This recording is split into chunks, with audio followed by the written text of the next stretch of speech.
Hi guys, welcome to Cherry Explains. तो मरजान ना सीढ़ियाँ चढ़कर ऊपर आ रही होती है और आतिश ने ना लाइक सीढ़ियाँ भी डेकोरेट कर रखी होती है कैंडल्स के साथ और उनकी डिनर डेट के लिए।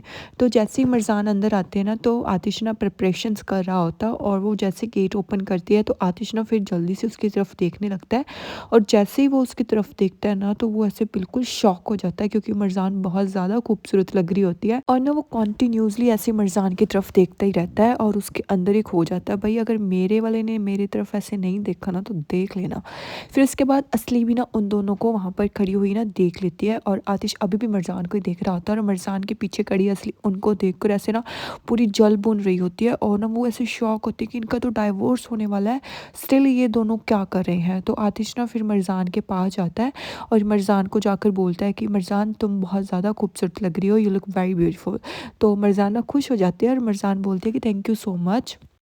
फिर ना मिर्ज़ान अंदर आ जाती है और दरवाज़ा बंद कर देती है और जो असली है ना वो वहीं पर खड़ी की खड़ी रह जाती है और वो वैसे फुल गुस्से में होती है कि ये कैसे हो सकता है और ये दोनों कर क्या रहे हैं, मुझे कुछ समझ नहीं आ रहा है, इनका डाइवोर्स होने वाला है और ये दोनों कर क्या रहे हैं। फिर ना उसके बाद सीन शिफ्ट होता है फिर इन दोनों की तरफ। तो जब जैसे ही मिर्ज़ान अंदर जाती है तो वो डिनर टेबल देखकर बहुत ज़्यादा ऐसे खुश हो जाती है और आतिश की तरफ देखकर बोलती है कि ये सब बहुत सुंदर लग रहा है और तुमने बहुत अच्छी डेकोरेशन भी की है, thank you so much. Like बहुत अच्छा लग रहा है मुझे यहाँ पर आकर। तो वैसे ये डिनर किस लिए, फेयरवेल डिनर है क्या हमारा शायद। तो इतना सुनते ही ना आतिश अपसेट सा हो जाता है तो उसकी तरफ देखता है और बोलता है कि मेरे को कुछ नहीं पता। तो वो मतलब वो डाइवोर्स लेना चाहता, स्टिल उसको ऐसे धक्के से बेचारे को लेना पड़ेगा। फिर ना वो बोलता है कि ये डिसीज़न अकेला मैं नहीं ले सकता ना। तो इतना कहते ही मरजान उसकी तरफ देखती है और फिर ना नीचे देखने लग जाती है। वो बोलता है कि चलो इन बातों को छोड़कर ना हमें लाइक आज की रात एंजॉय करनी चाहिए। तो मरजान कहती है कि हाँ सही बात है। फिर ना वो मरजान को उस डिनर टेबल पर बिठा देता है और वो दोनों ऐसे डिनर करने लग जाते हैं। तो वहाँ पर जैसे वो डिनर करने लगते हैं ना तो मरजान ऐसे आतिश की तरफ ऐसे कॉन्टीन्यूसली देख रही होती है।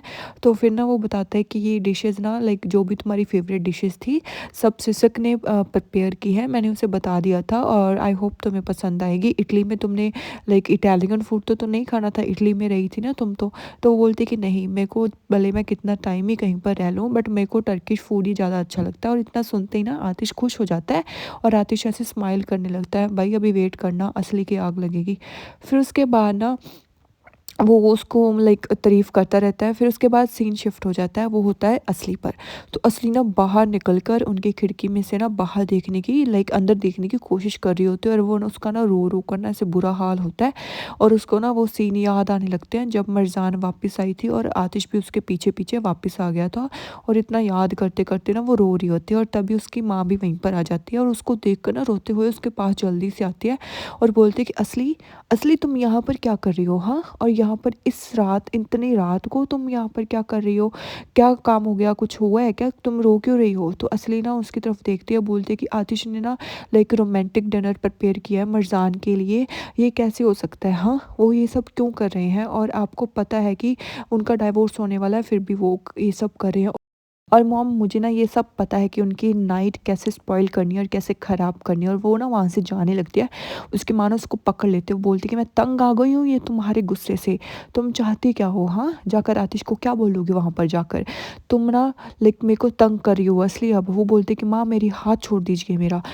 तो असली की माँ ना उसे कहती है कि तुम अपने सेंसेस में कब वापस आओगी असली, और ये तुम जो नाटक कर रही हो ना ये बंद कर दो, खुद को संभालने की कोशिश करो, ये सब करके तुम महान नहीं बन जाओगी, तुम अपना कंट्रोल खो रही हो और इस कंट्रोल खोने से तुम पक्का अपने आप को बर्बाद कर लोगी। पर असली उसकी बात ही नहीं सुनती और वो ना ऐसे रोने लगती है और उसके पास ना चिल्लाने लगती है, वो बोलते कि वो डाइवोर्स लेने वाले थे, फिर ये नाटक क्यों कर रहे हैं वो लोग, उनको चाहिए क्या। वो बोलते हैं कि असली वो डाइवोर्स लेंगे, ज़रूर लेंगे। तो बोलते कि अगर उन्होंने डाइवोर्स लेना ही है तो ये सब क्यों कर रहे हैं, ये डिनर, ये कैंडल्स, ये सब क्या है, मुझे कुछ समझ नहीं आ रहा। तो उसकी माँ बोलती है कि देखो, डाइवोर्स हो ना हो, भले आतिश कह दे कि उसको डाइवोर्स नहीं लेना, पर मरजान मरजान डाइवोर्स पक्का लेगी। वो बोलती है कि माँ आपको सब दिख रहा है, आप फिर भी देखना नहीं चाहते हो। जब से मरजान यहाँ पर आई है उसने अपनी आतिश को ना अपनी उंगलियों पर नचाना शुरू कर दिया और आतिश उसके आगे पीछे फिरता रहता है। वो बोलती है कि आई डोंट केयर, मैंने तुम्हें बताया ना कि मरज़ान गिव अप नहीं करेगी डाइवोर्स पर, और उसकी ज़िंदगी में जितना कुछ हुआ है ना उसको वो चीज़ें तंग कर रही है और वो डाइवोर्स पक्का लेकर ही रहेगी। और तुम्हें ना यहाँ पर सीन क्रिएट करना की ज़रूरत नहीं है, वो भी आधी रात को, ठीक है? चलो यहाँ से अंदर चलो। और वो उसका हाथ पकड़ती है और ना असली को वहाँ से धक्के मार के ऐसे ले जाती है और असली रोती रोती अंदर चली जाती है। फिर ना सीन शिफ्ट होता है फिर से मरजान और आतिश पर। मरजान ना बहुत खुश होती है और आतिश भी बहुत ज़्यादा ऐसे ना हैप्पी होता है।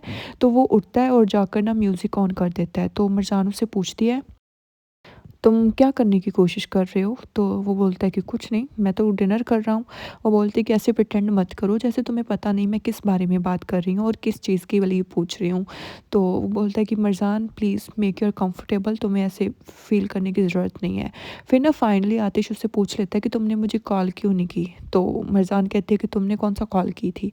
वो बोलते हैं कि 100 डेज़ मरजान, 100 डेज़, हम दोनों 100 डेज़ एक दूसरे से दूर रहे हैं और 100 डेज़ में से तुमने एक बार भी मुझे कॉल करने की कोशिश नहीं की और ना ही एक बार कॉल की। वो बोलती है कि तुम्हें भी तो कॉल कर लेनी चाहिए थी ना आतिश, तुमने क्यों नहीं की? तो वो बोलते हैं कि तुम थी जो मुझे छोड़कर गई थी, तो फिर मैं कॉल कैसे करता? तो वो बोलती है कि तुम्हें पता ही था तो मैं तुम्हें छोड़कर गई हूँ, तो तुम्हें मुझे मनाना चाहिए था ना, तो तुम मुझे कॉल कर सकते थे, तुमने तो कॉल नहीं की। तो वो कहता है कि मैं तुमसे क्वेश्चन पूछ रहा हूँ। वो बोलती है कि मैं कॉल कर ही नहीं पाई। मैंने बहुत टाइम लाइक बार कोशिश करती थी मैं तुम्हें कॉल करने की, पर ना हर टाइम इतना कहते वो चुप हो जाती है। वो बोलता है कि हर टाइम तुम्हें ऐसे लगता होगा ना कि मैं तुम्हें ब्लेम करूँगा कि जो भी ये सब हुआ है, ये सब तुम्हारी वजह से हुआ है और इसलिए तुमने मुझे कॉल नहीं की। तो मरज़ान कहती है ना, मैंने उस दिन सुन लिया था जब तुम कह रहे थे कि हम दोनों का कोई भी फ्यूचर नहीं है साथ में, और तुम ही थे जिसने ब्रेकअप प्लान किया था और तुम ही ने मेरे साथ ब्रेकअप किया था, ये तो कभी भी मत भूलना। तो फिर मैं क्या करती, हाँ मेरे को यहाँ से जाना ही था और मुझे यहाँ से जाना ही पड़ा, तो इसीलिए फिर मैं चली गई। तो वो बोलता है कि मरज़ान, तो मरज़ान ना उसकी तरफ ऐसे देखने लगती है।